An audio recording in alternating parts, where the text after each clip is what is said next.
კონკრეტულად კურიერს 9 საათზე ფორმალურად შესრულებული 2014 წლის ბიუჯეტი თუ ოპოზიციის მორიგი სპეკულაცია ურთიერთბრალდებების მიზეზი დღეს მთავარი საფინანსო დოკუმენტის შესრულება გახდა. უმცირესობა მთავრობას ბიუჯეტის არასწორ დაგეგმვასა და ვალდებულებების შეუსრულებლობაში ადანაშაულებს ფინანსის სამინისტროში განმარტავენ, რომ ხარჯვით ნაწილში 106 მილიონიანი გარღვევა პროექტებიდან დაზოგილი თანხაა. ბიუჯეტი არის შესრულებული მხოლოდ ფურცელზე. ფორმალურად შესრულებულ ბიუჯეტზე განცხადება უმცირესობამ ფინანსთა სამინისტროს ინფორმაციის გამოქვეყნების შემდეგ გააკეთა. ოფიციალური მონაცემების მიხედვით მთავარი საფინანსო დოკუმენტი შემოსულობების ნაწილში შესრულებულია. ამავე ინფორმაციით ასათვისებელი 106 მილიონი ლარი დარჩა. ნაციონალურ მოძრაობაში ამტკიცებენ, რომ 2014 წლის ვალდებულებების ნაწილობრივი შესრულება მთავრობამ საგარეო ვალის აღებით შეძლო. ინფრასტრუქტურული პროექტების დიდი ნაწილი კი განუხორციელებელი დარჩა. პროექტები, რომელიც წელს უნდა გახორციელებულიყო, წელს ვერ გახორციელდა, ისინი უნდა გახორციელდეს მომავალ წელს, რაც ნიშნავს, რომ ის პროექტები, რომელიც დაიგეგმა მომავალი წლისთვის, ისინი ვეღარ გახორციელდება თავის ვადებში, თავის დროზე, რაც ცხადია, ასევე გავლენას მოახდენს ეკონომიკურ ზრდაზე.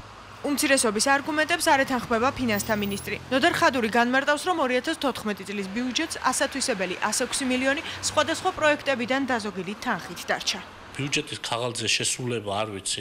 მე ვიცი როგორ აცილობდნენ ნაციონალები ბიუჯეტს. ეს იყო რეკეტით, ეს იყო დაპატიმრებით, ეს იყო ქონების წართმევით, ეს იყო აბსოლუტურად მიუღებელი ფორმებით. ძალიან ჰარმონიულად ჩვენ შევასრულეთ 2014 წლის ბიუჯეტი.